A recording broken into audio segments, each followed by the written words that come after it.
प्रश्न यह उठता है कि किन विधियों से या किन तरीकों से सिद्धाश्रम में प्रवेश किया जा सकता है। यह कार्य कोई बहुत कठिन और असंभव नहीं है, अत्यंत सहज और सरल है। इसके दो प्रकार हैं। एक प्रकार तो साधना के माध्यम से है। जब साधक सिद्धाश्रम दीक्षा प्राप्त करे गुरु से और उस पूरे शरीर में सिद्धाश्रम दीक्षा का संचरण करे। यह दीक्षा अपने आप में सामान्य और सरल नहीं होती। यह तो जब आपके मन में हिलोर उठे, जब आप गुरुदेव से प्रार्थना करें, उनके पास उपस्थित हों और उनकी कृपा से ऐसी दीक्षा प्राप्त हो जिससे कि यह सारा शरीर सिद्धाश्रम में जाने के योग्य बन सके। जब ऐसी दीक्षा संपन्न हो जाए तब गुरुदेव के बताए हुए तरीके से साधना विधि से उस स्थिति को प्राप्त करें जिसके माध्यम से सशरीर सिद्धाश्रम में पहुंचा जा सके। पर यह कोई कठिन कार्य नहीं है। थोड़ा परिश्रम, थोड़ा प्रयत्न तो करना ही पड़ता है और केवल इतना ही करना है कि जब सिद्धाश्रम दीक्षा संपन्न हो जाए तो 10 महाविद्याओं से 3 महाविद्याएं संपन्न कर ले गुरुदेव के द्वारा बताई हुई विधि से। उन महाविद्याओं को अपने सामने प्रत्यक्ष कर सके। प्रत्येक महाविद्या को सिद्ध करने का एक तरीका है जिसके द्वारा साधना विधि मंत्र जप संपन्न करने से महाविद्याएं सिद्ध होती ही हैं। और वे महाविद्याएं चाहे वह बगलामुखी हो, चाहे कमला हो, चाहे छिन्नमस्ता हो, धूमावती हो या काली हो, वह सामने प्रत्यक्ष होती ही है। जब 3 महाविद्याएं सिद्ध हो जाती हैं तब सिद्धाश्रम साधना संपन्न करे और फिर सशरीर सिद्धाश्रम में प्रवेश करे। फिर कोई रोक टोक नहीं है, फिर किसी प्रकार का व्यवधान नहीं है। फिर उसमें वह क्षमता प्राप्त हो जाती है जिसके माध्यम से वह स्वयं अपनी इच्छा शक्ति के माध्यम से सशरीर सिद्धाश्रम में जाए, वहां विचरण करे, जब तक इच्छा हो तब तक वहां रहे और पुनः इच्छा होने पर इस समाज में आ जाए। यह तो एक प्रकार हुआ। एक दूसरा प्रकार भी है जिसके माध्यम से सिद्धाश्रम में प्रवेश पाया जा सकता है। वह है सिद्धाश्रम साधना। पहले साधक गुरुदेव से सिद्धाश्रम दीक्षा प्राप्त करे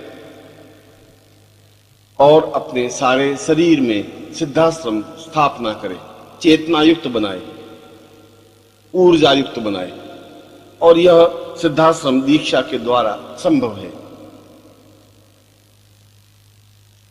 इसके बाद गुरुदेव की बताई हुई विधि से सिद्धाश्रम साधना को पूर्ण मनोयोग पूर्वक संपन्न करें, जिसमें सिद्धाश्रम यंत्र, सिद्धाश्रम प्राण चेतना प्रयोग, सिद्धाश्रम ऊर्जा प्रयोग, प्राणवायु प्रयोग, प्राण चेतना प्रयोग संपन्न करें। इससे सारा शरीर अपने आप में दिव्य और चैतन्य बन जाता है। अपने आप में ही ऐसी सिद्धि प्राप्त हो जाती है जिसके माध्यम से साधक सिद्धाश्रम में प्रवेश पा सके। मात्र 11 लाख मंत्र जप के द्वारा इस प्रकार की अलौकिक सिद्धि को प्राप्त कर सकता है, जिससे पवन वेग के द्वारा पूरे शरीर को एक स्थान से दूसरे स्थान पर ले जाया जा सके, सिद्धाश्रम में प्रवेश कर सके, वहां रह सके और पुनः सिद्धाश्रम से इस समाज में आ सके, क्रियाकलाप संपन्न कर सके, वहां की अनुभूतियों को, वहां के अलौकिक आनंद को अनुभव कर सके, देख सके, समझ सके। यह तरीका भी अपने आप में सरल और शास्त्रोचित है, जिसे संपन्न कर कई साधकों ने इस क्रिया को संपन्न किया है, जिसके माध्यम से वे सिद्धाश्रम में जा सके हैं, वहां का आनंद ले सके हैं। आवश्यकता है दृढ़ निश्चय की, आवश्यकता है इस चिंतन की कि मुझे हर हालत में, हर स्थिति में गुरुदेव की सामीप्यता प्राप्त करनी ही है, उनसे सिद्धाश्रम दीक्षा लेनी ही है, उनसे सिद्धाश्रम साधना प्राप्त करनी ही है और इस साधना को पूर्णता के साथ संपन्न करनी ही है।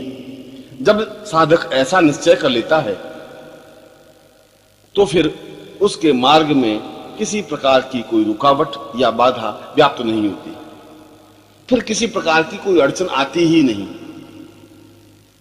फिर तो उसका मार्ग अपने आप में ही प्रशस्त और सरल हो जाता है, क्योंकि गुरुदेव की उपस्थिति तो प्रत्येक क्षण उसके साथ रहती ही है, क्योंकि वह गुरुदेव से दीक्षा प्राप्त होता है। और तीसरा एक और प्रकार है,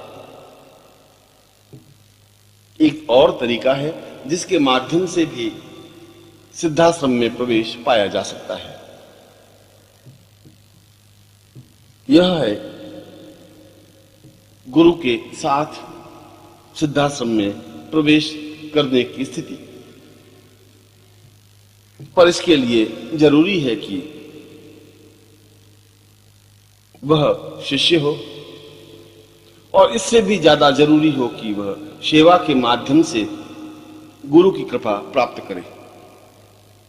वह किसी साधना के माध्यम से गुरु की प्रसन्नता प्राप्त नहीं करता, वह किसी मंत्र जाप के माध्यम से गुरु की कृपा प्राप्त नहीं करता।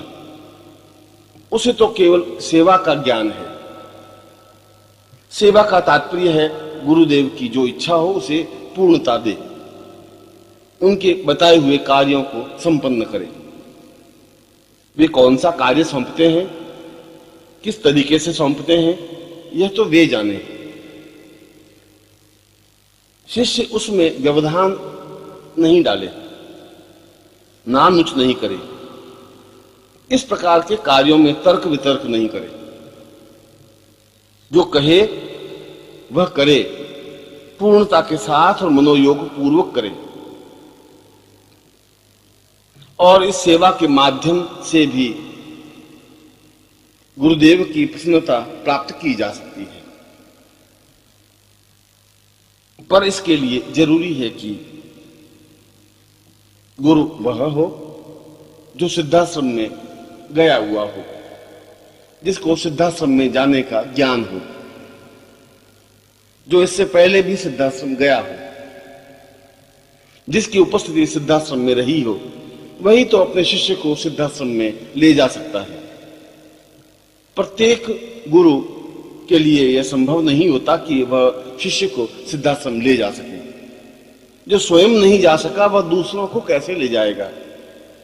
जिसमें खुद में चेतना नहीं है वह दूसरों को चेतना कैसे दे सकता है? पाखंड और ढोंग से, प्रदर्शन और दिखावे से तो सिद्धाश्रम में प्रवेश नहीं पाया जा सकता। इसके लिए तो ऐसे सशक्त गुरु की जरूरत है जो सिद्धाश्रम का योगी हो, जो सिद्धाश्रम में गया हुआ हो, जिसको सिद्धाश्रम के रास्तों का ज्ञान हो, जो सशरीर सिद्धाश्रम में प्रवेश पाने का आकांक्षी हो, जो इससे पहले भी अपने शरीर के साथ सिद्धाश्रम में विचरण कर चुका हो। ऐसी ही गुरु की आवश्यकता इसमें होती है। और यदि जीवन में ऐसे गुरु मिल जाएं, तो फिर एक क्षण भी चूकना उचित नहीं है। जीवन के जिस मोड़ में भी वह मिल जाएं, जीवन के जिस स्थिति में भी ऐसे गुरु दिख जाएं, दौड़कर उनके चरणों को पकड़ लेना ही जीवन की पूर्णता है। उनके चरणों से लिपट जाना ही जीवन की श्रेष्ठता है। उनके चरणों से एकाकार हो जाना ही जीवन की प्रामाणिकता है। और ऐसी स्थिति आने पर वह केवल गुरु सेवा के द्वारा ही उस स्थिति को प्राप्त करता है जो साधना के द्वारा प्राप्त होती है।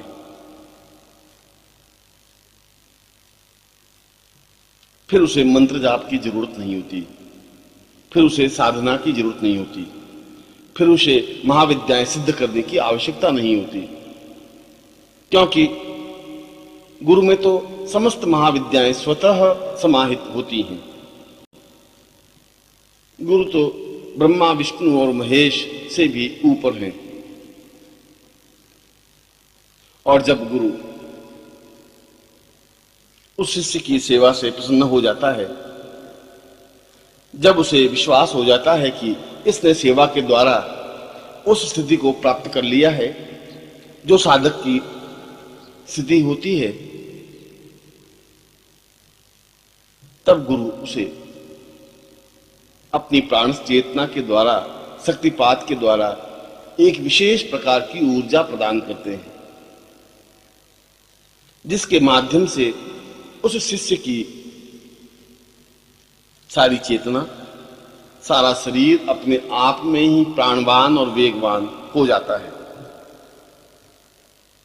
हजारों लाखों मील की यात्रा वह कुछ ही मिनटों में संपन्न कर सकता है। तब गुरुदेव किसी एक विशेष समय में उस शिष्य को अपने साथ सिद्धाश्रम में ले जाते हैं।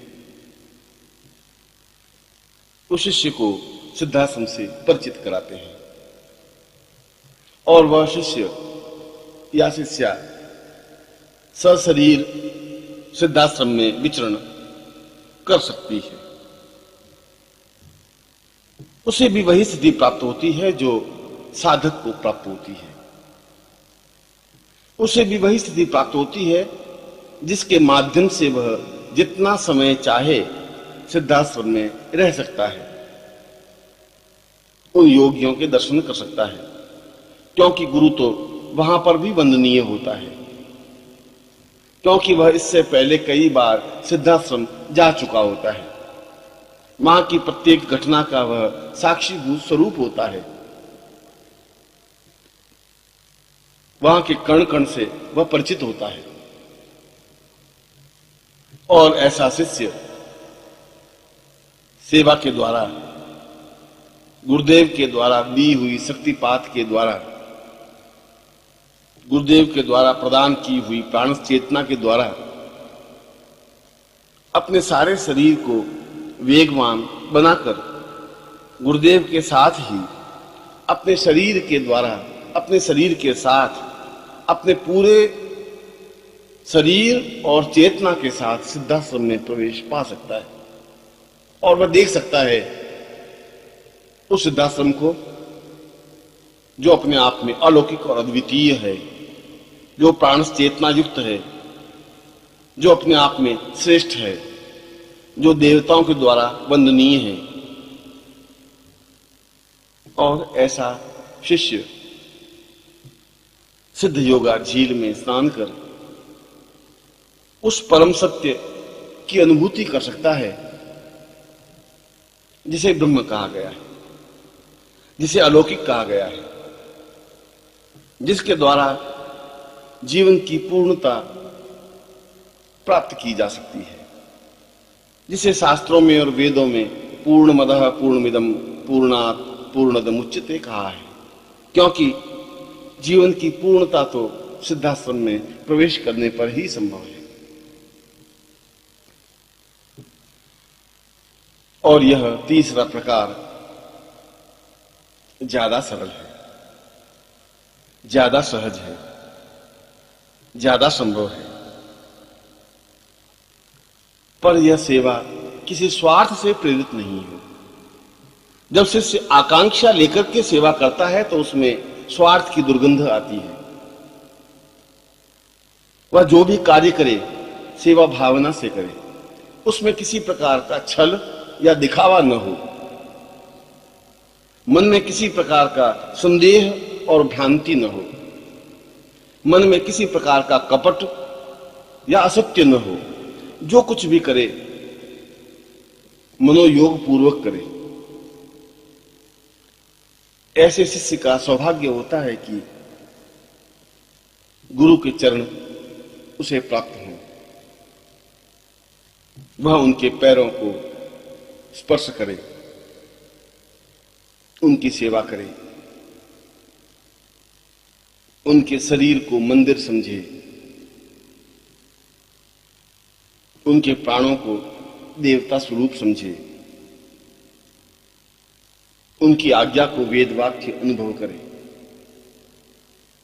और जो कुछ कार्य करे उसमें आनंद के साथ करे, उत्साह के साथ करे, प्रेरणा और उमंग के साथ करे।